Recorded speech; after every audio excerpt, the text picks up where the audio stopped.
Hey guys, Andrew here. First of all, thanks for clicking to watch the video.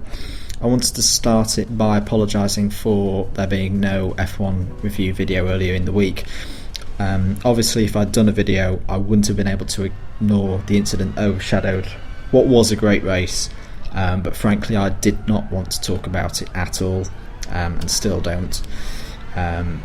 More importantly, I don't feel it is my place or right to talk about it in detail, apart from say my thoughts and prayers continue to be with Jules, his family and all the staff at Marussia.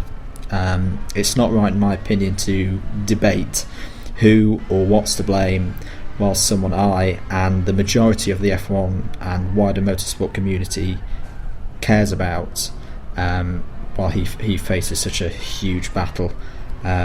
So with that in mind, I'm going to leave it there. I'm going to move on to other things, and I hope you can join with me in praying, thinking for Jules, and leaving it there, and trusting those who are making those decisions and investigating it to do that and do it in peace.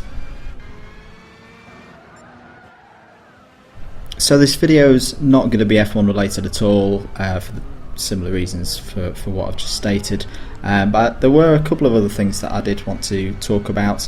As you can see, we're racing on this bit of gameplay around Mount Panorama because it's Bathurst this weekend.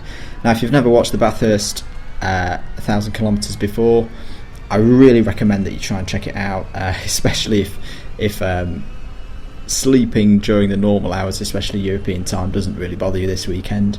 It really is one of the top races, I think, in the whole motorsport calendar, along with Le Mans and probably the Silverstone Grand Prix. It's got the best atmosphere from the crowd. You've got the great rivalry between Holden and Ford, and although there are worries at the moment for the future of the V8 Supercar series, with Ford potentially going to step away from it, with that in mind, I think you've really got to check out the race if you can this weekend. The racing itself is always great. I remember last year it really going down to the wire, and in all honesty, the race that you'll see will probably be a lot more exciting than the F1 this weekend. So if you're wanting a change, if you wanted to watch something different, then I'd recommend that you watch that. Lap 2, I wanted to talk about another race that's hopefully on this weekend, kind of relating again to the cars that we're seeing racing around here. It's the latest round of the World Endurance Championship being held this weekend round Fuji Speedway. I say it's hopefully going to be held. The weather that nearly called off the Japanese Grand Prix last weekend is still hanging around. I actually think it's a different typhoon that's coming in, and there's a distinct possibility for that. Unfortunately, for the second year in a row, we might get a bit of a washout for the Fuji 6 hours. If we don't, it's sure to be another great race. We saw last time in Austin that the weather can really change things up and affect things. We saw it at Silverstone as well earlier in the year, and I think there will be rain at some point in the race, and it will just add to the unpredictability that is the World Endurance Championship this season. For that reason, I'm not even going to make a prediction of who's going to win. Obviously, Toyota will really want to stamp their authority on the championship. Interestingly, the championship leading Toyota is down to 2 drivers this weekend. I'm not fully sure why, but Nico Lapierre is stepping aside this weekend, so effectively Anthony Davidson and Sebastian Buemi are the 2 drivers in a share of the World Championship lead now. I also wanted to mention, because I have criticised them in the past, and I did say in my last WEC video that I would be amazed if they made the end of Austin, but they did, and that was the Lotus LMP1 team. And I just wanted to take this opportunity to say, well done guys, keep going. The car looks great for a start. It was great to see it finally out there, even though I'd had my doubts.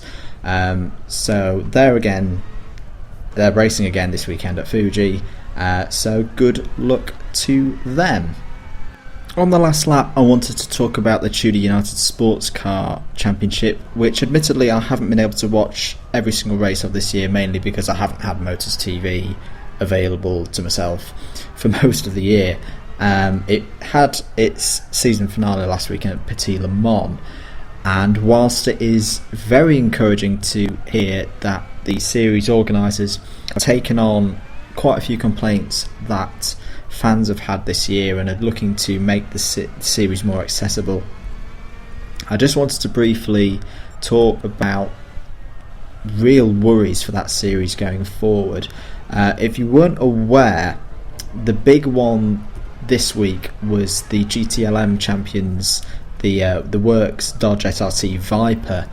They have pulled the plug, so Chrysler have pulled the plug on that project. Going forward, there will be no Works Viper in TUSC next season, and for such a big brand and such a historic brand, especially with its history at Le Mans, that I think is a real slap in the face for TUSC, and potentially a sign that there's a lack of interest in TUSC, or a lack of serious interest in TUSC, and I think that's something that they've really got to address next season.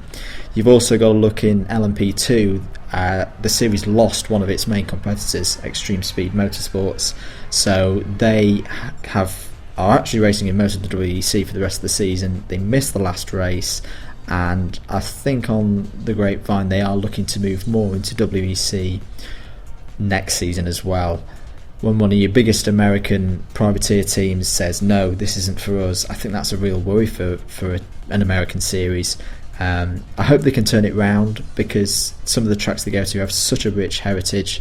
But yeah, if you've got opinions on TUSC, where TUSC needs to go from here, what it's got wrong this season and how it can change them, I'd be very glad to debate those in the comments below.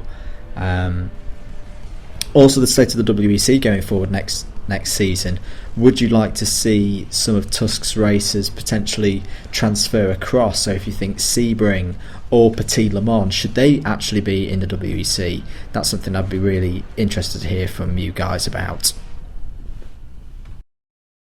So I hope you've enjoyed the video. If you have, then click that like button. If you haven't already, then clicking the subscribe button is really well appreciated. You'll be able to see my latest videos when they come out. On the screen are links to 2 recent videos that I've done that you may be interested in. Later in the week, hopefully I'll get a Formula 1 video previewing the Russian Grand Prix out, if I've got the time and energy to do so. In the meantime, hope you guys have a good day. I've been Andrew the Blade, and I'll catch you guys very soon.